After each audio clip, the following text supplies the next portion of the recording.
Cooper Norris has quietly become one of the most consistent pressure points in Landman, especially whenever the show leans into its gritty, Yellowstone-style violence. No matter how a conflict starts or how distant Cooper initially seems from it, he almost always ends up closest to the danger. That pattern isn't accidental, and it isn't just a writing convenience.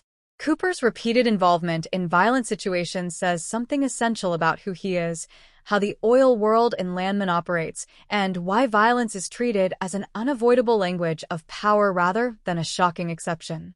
What's important to understand about Cooper is that he isn't built like the men who thrive in this environment. He's not naturally ruthless, and he's not emotionally detached. If anything, he's too present, too reactive, and too invested in the people around him.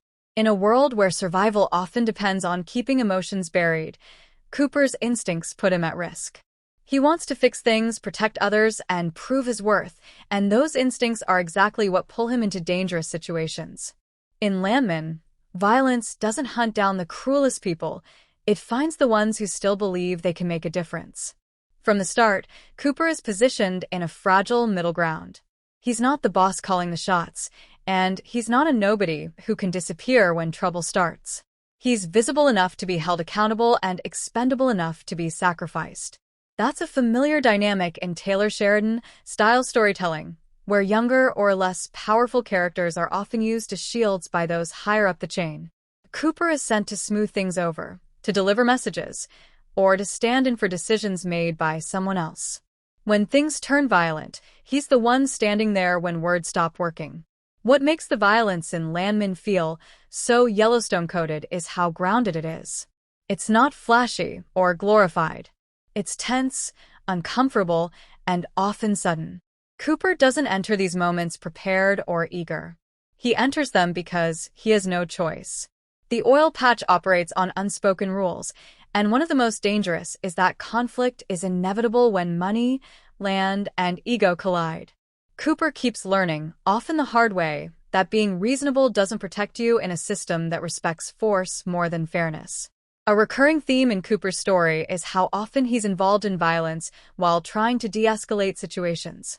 He steps in to calm someone down, to keep things from spiraling, or to protect someone who's about to be hurt. But Landman is brutally honest about how that impulse can backfire. De-escalation requires mutual respect, and respect is rarely present when power is being challenged. Cooper's attempts to do the right thing often put him directly in the line of fire, because they expose him as someone who can be pushed, tested, or punished. There's also a deeply masculine undercurrent to the violence surrounding Cooper. Much like Yellowstone, Landman treats violence as a distorted expression of masculinity. Strength is measured by how much you can endure, how quickly you retaliate, and how little fear you show. Cooper is constantly being measured against those standards, and he's constantly coming up short in the eyes of men who equate dominance with survival. Every violent encounter becomes a test. Will he stand his ground, or will he fold? And every time the stakes escalate, Cooper's emotional transparency is another reason he's repeatedly drawn into violent moments. He reacts visibly to disrespect, threats, and injustice. He doesn't have the emotional armor that others wear so easily. In a world where showing vulnerability is seen as weakness, Cooper's reactions make him an easy target. People know they can provoke him, pressure him, or bait him into situations that turn physical. The show doesn't frame this as a flaw so much as a tragedy. Cooper isn't wrong for caring, but caring is dangerous in a system designed to exploit it. The violence Cooper experiences also serves a narrative purpose. It shows the human cost of decisions made higher up the ladder. Tommy may negotiate deals and strategize long-term moves, but Cooper is often the one dealing with immediate consequences. When negotiations fail, when territory is contested, or when trust breaks down, Cooper is the one standing face-to-face with the fallout. That dynamic mirrors Yellowstone, where powerful figures make choices that are paid for in blood by those beneath them. What's particularly unsettling is how normalized Cooper's involvement in violence becomes over time. Early on, these moments feel shocking and destabilizing. Later, they feel inevitable. That progression reflects Cooper's own internal shift. He doesn't become more violent, but he becomes more resigned.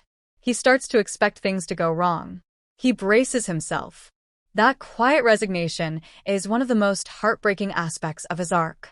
The show isn't just depicting violence, it's showing how repeated exposure to it changes a person's expectations of the world.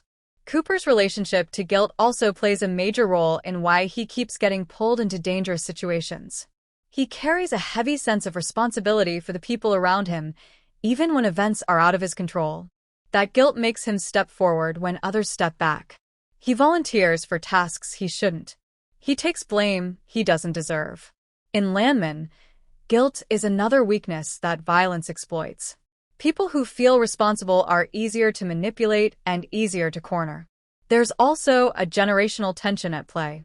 Cooper represents a younger man trying to survive in a system built by older men who normalized brutality long ago. Those older men often frame violence as just how things are, while Cooper still questions whether it has to be that way. That questioning doesn't protect him, it isolates him. And isolation is dangerous. Without strong allies or authority to shield him, Cooper becomes a lightning rod for conflict, absorbing blows that were never meant for him alone. One of the most Yellowstone-like aspects of Cooper's arc is how violence becomes tied to loyalty. Cooper keeps finding himself in violent situations because he's loyal to the wrong people at the wrong times. He believes in standing by family, coworkers, and friends, even when doing so puts him at risk. Landman repeatedly asks whether that kind of loyalty is noble or self-destructive. Cooper's story suggests it can be both. His loyalty gives him purpose, but it also places him directly in harm's way. The show also uses Cooper to explore how violence perpetuates itself. Each incident leaves a mark, making the next one more likely. Threats escalate. Reputations form. Cooper becomes known as someone who's been through it, which paradoxically makes people more willing to test him again. Violence isn't just something that happens to him, it becomes part of how others perceive him. That cycle is deeply Yellowstone in spirit, where survival often depends on cultivating a reputation for toughness, whether you want it or not.